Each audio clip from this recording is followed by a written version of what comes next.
that supports the X5650. So if you want to know if your motherboard supports the CPU, I'll put a list in the description below where you can check out the compatibility with boards that are compatible with the X5650. So let's get on to the next segment now, and that is the beginner or the person buying their first rig. And I'm going to say this is the part, or this is the group that I wouldn't recommend the second.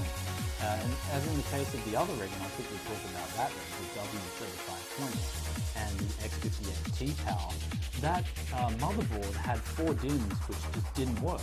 It registered in the BIOS, but it just wouldn't register the RAM in Windows. And so I don't know if that's a compatibility problem with the BIOS style motherboard, I don't know if it's a faulty motherboard, and I just simply don't have time to diagnose that on a $50 motherboard, nor can I get my money back. So that's the risk you run when you buy used. Thankfully this rig worked out all okay and it's fantastic value for money. Though if it's your first rig and it's your only rig, you're going to have the trouble of overclocking it, because overclocking on this thing is a lot more difficult than your simple Haswell 4-core, where you're only bumping up the voltage and the multiplier pretty much. On this, there's a lot of other variables that you have to look out for, and you have to know what tests to do in order to see if it's stable. So it's actually, in that being said, it's a lot of fun, and I'll talk about that in the next group of people. But if it's your first PC and you can't risk not having a working PC, then I'd simply not recommend the used workstation or the used parts for that kind of group. Okay, let's get on to the last group of people, and that is the person with... Alright guys, so here is the graph now, just having a quick glimpse at this. Obviously you can see the NVIDIA CUDAs have... CUDAs? Yeah, CUDAs. You can see they have clearly won, not by a lot, from the quick sync standpoint, but if you look at the minimum, it's definitely a lot higher frame rate, and if you go...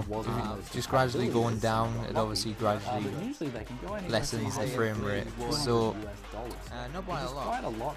That's actually a surprising factor to me, because I always thought Intel QuickSync was going to be the best to encode with, because obviously that doesn't use as much resources as the GPU and the CPU, and that's because Intel QuickSync uses the graphics on the CPU, which you would never use for gaming or anything. It wasn't doing anything at all in the system, so I don't understand how that has dropped more frames than the other two encoders, but it has. And so with that, for my future projects, I'm going to be using the NVENC instead of right that time. It took us 4 tries in the past, but anyways, I will be using that. Obviously with the auto preset, that is a good one, because that dropped the it dropped less frames to the rest of them. So a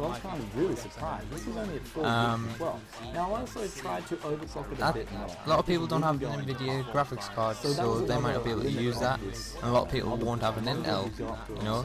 So OBS doesn't support AMD software encoding business yet. I don't know why, but there's no saying that they won't in the future, obviously.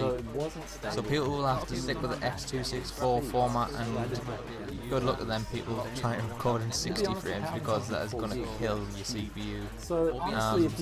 Like I said, I set it to medium and slower, which is them who didn't even work. Like, the video was so bad, it literally was skipping frames every 30 seconds. It was horrible. Very fast. That one recorded fine, but like I said, there's a massive difference between the maximum frame rate of that and the NVIDIA frame rate at the top right there, which is 74 and 120. So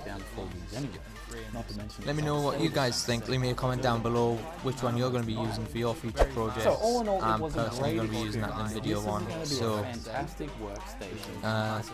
I haven't watched the videos that you have just watched yet, so I can't really tell what the quality is going to be like in the videos.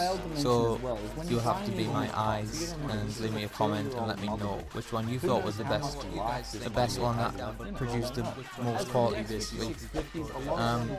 Really interested to see which one is going to be rendering out the quickest. I haven't watched hardware is going to render out the quickest. Obviously the CPU is going to be terrible for rendering and all that, so I'm not going to test that. So I am going to do a follow-up video of testing Intel QuickSync and the NVIDIA CUDA's rendering time. So if you're interested in that, hit that subscribe button and you will be notified as soon as I upload that. Like I said, just leave me a comment, let me know what you think, guys. I've looked all over and like I said, there isn't a comparison video like this anywhere, and I've spent a lot of time doing the graph and stuff like that, so just let me know what you think. Obviously the feedback is greatly appreciated, and it would be nice just to have a little discussion about OBS